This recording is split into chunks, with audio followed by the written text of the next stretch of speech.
BYD continue son offensive en Europe avec un nouveau SUV électrique, le Sea Lion 7. C'est la 6e voiture 100% électrique lancée pour le marché européen par le constructeur chinois. Et venez avec moi, on va la découvrir ensemble.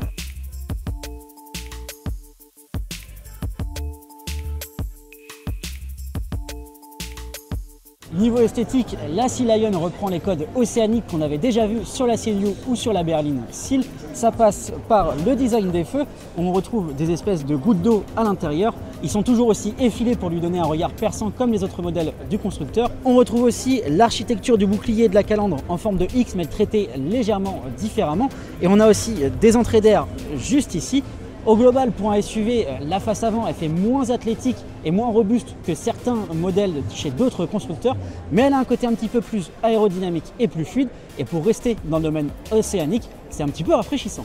De profil, on remarque tout de suite la ligne de toit très fuyante pour un petit côté fastback. Au global, sinon, les lignes sont plutôt fluides à l'avant et un petit peu plus sculptées à l'arrière. On n'oublie pas les poignées affleurantes pour améliorer le CX et l'aérodynamisme. Et sur notre modèle de présentation, on a le droit à des jantes de 20 pouces.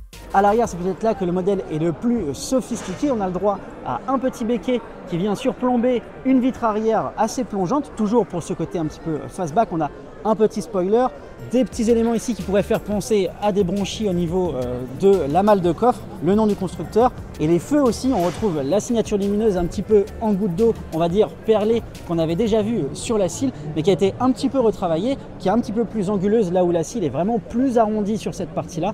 On retrouve quand même le bandeau lumineux qui parcourt toute la malle de coffre et qui vient relier les deux feux. Et enfin, on a le droit à un bouclier qui a un petit côté un peu plus sportif et un petit peu plus robuste, qui nous montre qu'on est bien en présence d'un SUV. La BYD Sea Lion 7 mesure au total 4,83 m de long et a un empattement de 2,93 m, ce qui laisse présager d'une bonne habitabilité à bord. Et justement, on va aller voir l'intérieur.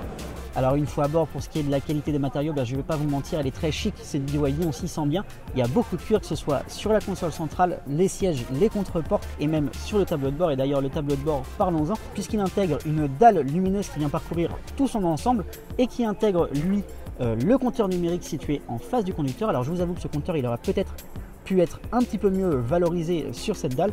En tout cas, celle-ci, elle est flottante, elle ressort du tableau de bord avec aussi une ambiance lumineuse qui est située juste en dessous pour vraiment accrocher l'œil du conducteur et des passagers. Et elle est accompagnée d'un grand écran central qui va permettre de gérer toutes les commandes liées à la conduite. Et ça, c'est quelque chose dont on a l'habitude chez BYD. À l'arrière, eh bien, on profite d'énormément de place dans cette Sea Lion 7, largement assez d'ailleurs pour 3 adultes. On profite aussi d'un plancher plat grâce à la plateforme 3.0 sur laquelle repose le modèle et qui est développé en interne. Et enfin, on a le droit à beaucoup de luminosité grâce à un toit panoramique assez monstrueux. Et pour tout ce qui va être design un petit peu océanique dont on vous parlait déjà à l'extérieur, eh bien on le retrouve aussi à l'intérieur sur les contreportes grâce à ces poignées pour ouvrir les portes un petit peu en forme de nageoire. Pour ce qui est des spécificités techniques, BYD reviendra vers nous un petit peu plus tard. Mais on sait d'ores et déjà que la Sea Lion 7 utilisera la batterie Blade conçue là aussi en interne et qu'elle pourra supporter une puissance de recharge de 230 kW au maximum. Voilà, quant à moi, il ne me reste plus qu'à vous dire à très bientôt sur autoplus.fr et dites-moi en commentaire ce que vous avez pensé de ce nouveau SUV électrique.